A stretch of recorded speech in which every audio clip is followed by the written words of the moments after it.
जय श्री राम, जय माता दी। शिव ज्योतिष कार्यालय में आप सभी का बहुत बहुत स्वागत है।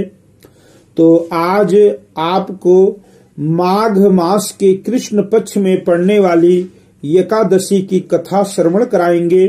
साथ में इसकी विधि क्या है, एकादशी की वो बताएंगे, पूजन का विधान क्या है और आज के दिन तिल का कितना बड़ा महत्व है। तो आप सभी का बहुत बहुत स्वागत है। खष्ट तिला एकादशी मतलब इसका नाम ही से पता चलता है कि तिल को आप 6 प्रकार से यूज करना है। सबसे पहले तिल से स्नान करना है। आप जो स्नान करोगे सुबह वो तिल डाल करके स्नान करना है और तिल हाथ में थोड़ा सा लेकर के अपने शरीर में मालिश कर लेना। उसका नाम है उबटन। और फिर तिल से हवन करना है और तिल से ही तर्पण करना है और तिल का ही भोजन करना है और साथ में तिल का ही दान करना है। तो ये 6 चीजें तिल का है, इस कारण से इसका नाम है खष्ट तिला एकादशी। तो अब हवन के लिए अगर आपके पास गौ है या कहीं गौशाले से गोबर ला करके उसमें तिल डाल करके और कपास मतलब रुई डाल करके और छोटे छोटे आप पिंड के रूप में बना लीजिए, गोली के रूप में 108 और ओम नमो भगवते वासुदेवाय इस मंत्र को बोलते हुए एक बार बोलें तो अग्नि जला करके और फिर 108 बार वो एक एक पेड़ा उसमें डाल दें जो गौ गोबर का आप बनाएं पेड़ा के रूप में छोटे आकृति में। तो 108 बार मंत्र बोले और 108 बार वो आहुति डालें। अगर आप ऐसा नहीं कर पाते हैं तो फिर आप तिल और उसमें शक्कर मिलाकर के देसी घी मिलाकर के 108 बार आहुति अग्नि में डालना है। ओम नमो भगवते वासुदेवाय इस मंत्र का जाप करते हुए भगवान का ध्यान करते हुए हवन जरूर करना। ये अपने आप भी कर सकते हैं। तो आप और कथा की तरफ चलते हैं। नियम वैसे ही रहेगा कि जैसे दशमी के दिन आपको चावल, बैगन, मसर की दाल इत्यादि ये सब नहीं खाना है। ब्रह्मचर्य व्रत का पालन करना है दशमी के दिन। और फिर एकादशी के दिन सुबह उठ करके स्नान करें। स्नान में तिल जरूर डालें। तो एक बार दालम भी ऋषि बोले कि हे भगवान, मनुष्य इस पृथ्वी लोक में आकर के जाने अनजाने उसके हाथों से अनेक प्रकार के पाप हो जाते हैं। अब पाप कई प्रकार के हैं, जैसे किसी की चुगली करना ये भी पाप है, किसी की निंदा करना ये भी पाप है, किसी के दिल को दुखाना महापाप है, ब्रह्म हत्या आदि अनेक प्रकार के पाप से प्राणी फंस जाता है। और फिर उसे ये जो पाप होते हैं यही कष्ट के रूप में उसके सामने आते हैं और फिर यही पाप उन्हें नरक में भी ले जाते हैं। तो हे ब्राह्मण, ऐसा उपाय कहिए कि जिसे सारे पाप नष्ट हो जाएं।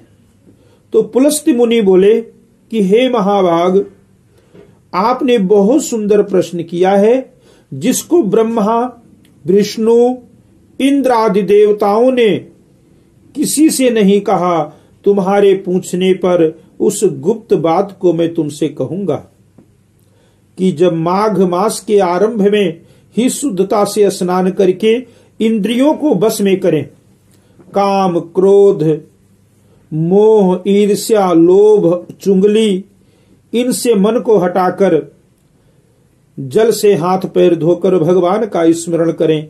ऐसा गोबर ला करके अपने घर में पृथ्वी पर रख दें जो पृथ्वी पर ना गिरा हो।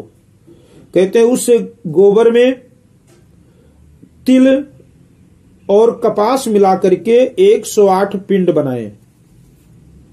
यदि माघ के महीने में पूर्वाषाढ़ा नक्षत्र या फिर मूल नक्षत्र आ जाए तो ये नियम लें।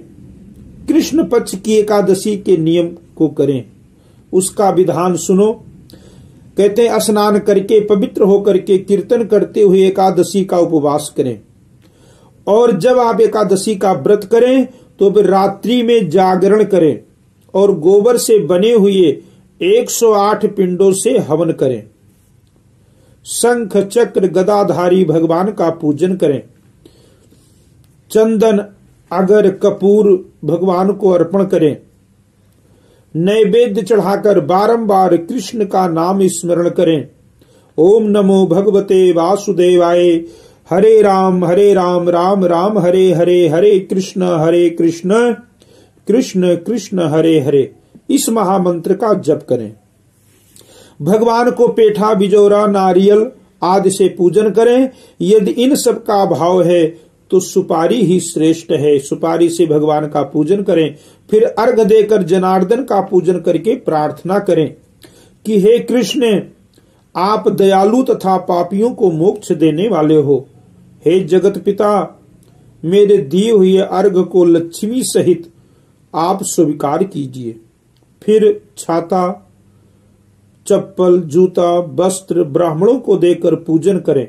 जल से भरा हुआ कलश दें और कहें कि हे श्री कृष्ण भगवान, मेरे ऊपर प्रसन्न हो।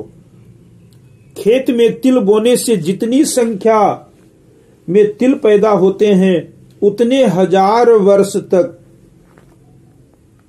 मनुष्य स्वर्गलोक में निवास करता है। कहते हैं तिल से स्नान, तिल का उपटन, तिल से हवन, तिल का तर्पण, तिल का भोजन और तिल का दान करें। ये 6 प्रकार की विधि पापों का नाश करती है। इसी से इसका नाम, इस एकादशी का नाम खष्ट तिला है। नारद जी बोले, हे कृष्ण, हे भक्त भावन, खष्ट तिला एकादशी का व्रत करने से क्या फल मिलता है? यदि आप मेरे ऊपर प्रसन्न हैं तो इतिहास समेत मुझसे ये कथा सुनाइए। श्री कृष्ण बोले, हे ब्राह्मण, जैसा वृतांत मैंने देखा है वो तुमसे कहता हूं। हे नारद, एक ब्राह्मणी मनुष्य लोक में ब्रह्मचर्य व्रत का पालन करती हुई देवताओं का पूजन करती थी। वो पूर्णमासी का व्रत, एकादशी का व्रत, माघ का व्रत, कार्तिक का व्रत सदा मेरी भक्ति करती रहती थी। ओम नमो भगवते वासुदेवाय मंत्र का जप करती थी। तो भगवान कृष्ण कहते हैं कि उसने ऐसा उपवास किया, ऐसा भक्ति श्रद्धा के साथ व्रत किया कि उसने अपने सभी पापों को खत्म कर दिया। हे दुर्योधन, नित्य व्रत करने से उसका शरीर दुर्बल हो गया। फिर बहुत दिनों के बाद मैंने मन में विचार किया कि कठिन व्रतों के करने से इसका शरीर शुद्ध हो गया है। शरीर को सुखाकर इसने स्वर्ग जाने के योग्य अपना देह बना लिया है, लेकिन इसने अपने हाथों से कभी अन्न का दान नहीं किया है। अब भगवान कृष्ण ये कथा नारद जी को सुना रहे हैं कि हे नारद, जब उस वृद्धा ने भगवान का ऐसा व्रत पूजन पाठ किया, वो स्वर्ग जाने की योग्य हो गई, लेकिन उसने अपने हाथों से कभी अन्न दान नहीं किया था, जिस अन्न से सभी की तृप्ति होती है।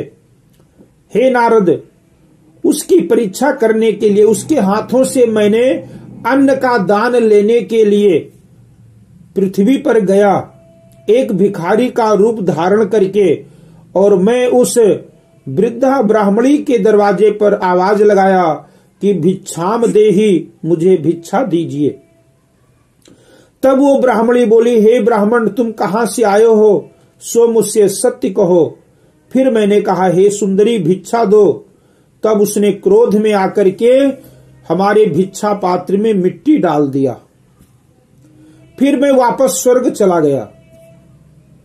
भगवान कहते हैं कि जब उसने हमारे पात्र में अन्न दान के बजाय जब उसने मिट्टी डाल दिया, तो मैंने सोचा कि अब इसके हाथ से अन्न का दान नहीं हो सकता है। इस कारण से मैं स्वर्गलोक को चला गया। महाव्रत करने वाली तपस्विनी भी व्रत के प्रभाव से अपने शरीर के सहित स्वर्ग पहुंच गई। मिट्टी के पिंड दान करने से उसको एक सुंदर घर मिल गया, परंतु उस घर में अन्न और धन नहीं था। हे नारद, जब वो अपने घर में प्रवेश किया, क्योंकि देखो इंसान जो कुछ देता है उससे वो अवश्य मिलता है। अब उसने मिट्टी का दान किया था, इसलिए स्वर्ग में उसे रहने के लिए घर तो मिल गया, लेकिन वो घर पूरा खाली पड़ा था, क्योंकि उस वृद्धा ने अपने जीवन काल में कुछ भी दान नहीं किया था। तब घर से निकलकर नारद वो हमारे पास आई और बहुत कुपित होकर बोली कि सब लोगों को रचने वाले भगवान का मैंने बड़े कठिन व्रत उपवास किया। हे भगवान, मैंने बहुत पूजन किया, बड़ा पाठ किया, लेकिन ऐसा हमारे साथ क्यों हुआ? हे जनार्दन, मेरे घर में अन्न धन कुछ भी नहीं है। तो भगवान कृष्ण कहते हैं कि नारद, तब मैंने उससे कहा कि तू जैसे आई है उसी तरह अपने घर को वापस जाओ, अपने बैकुंठ धाम जो घर तुम्हें मिला है उस घर में जाओ।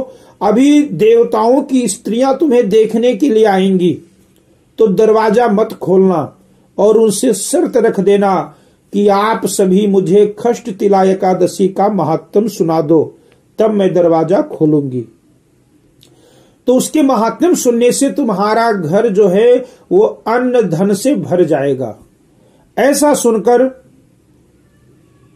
वो ब्राह्मणी अपने घर के अंदर चली गई, अंदर से दरवाजा बंद कर लिया, और जब देवताओं की स्त्रियां पहुंची उसे देखने के लिए बोला कि आप दरवाजा खोलो, मैं आपका दर्शन करना चाहती हूं। तो ब्राह्मणी अंदर से आवाज लगाई कि आप सभी मुझे खष्ट तिला एकादशी की महिमा सुनाइए, कथा सुनाइए, तब मैं अपना दरवाजा खोलूंगी। तो जब देवताओं की स्त्रियों ने खष्ट तिला एकादशी की कथा सुनाई और उस ब्राह्मणी ने सुना, तो इस कथा के सुनने से उसके घर में अन्न और धन भर गया। तो भगवान कृष्ण कहते हैं कि हे नारद, देवियों ने उसका दर्शन किया और उसका घर अन्न धन से भर गया। तो जो प्राणी इस एकादशी के व्रत को करता है और तिल का दान, तिल का स्नान, तिल का उपटन, तिल का तर्पण, तिल का भोजन जो करता है, कहते हैं उसके समस्त पाप नष्ट हो जाते हैं। और इस कथा को जो श्रवण करता है और इस व्रत को जो करता है, वो धन धान्य वस्त्र इत्यादि उसके जीवन में कभी कोई कमी नहीं आती है। तो भगवान कृष्ण कहते हैं कि हे नारद, इस व्रत को बड़े ही श्रद्धा भाव के साथ करना चाहिए। इससे शरीर में ना तो थकावट आती है और ना ही उस प्राणी को कोई कष्ट आता है। तो कहते इस कथा को श्रवण करने से सभी प्रकार के जीवन के मनोरथ पूर्ण होते हैं। बोलो श्री कृष्ण भगवान की जय। तो ये व्रत आपने रखा, द्वादशी के दिन इस व्रत को खोलना है, बड़े ही श्रद्धा भाव के साथ इस व्रत को करना। भगवान नारायण की कृपा सदा प्राप्त होती है। इस दिन भगवान श्री कृष्ण का पेठा, नारियल, सीताफल, सुपारी आदि से पूजा की जाती है और इस दिन तिल का सागार लिया जाता है। बोलो श्री कृष्ण भगवान की जय। तो इस वीडियो को ज्यादा से ज्यादा शेयर कर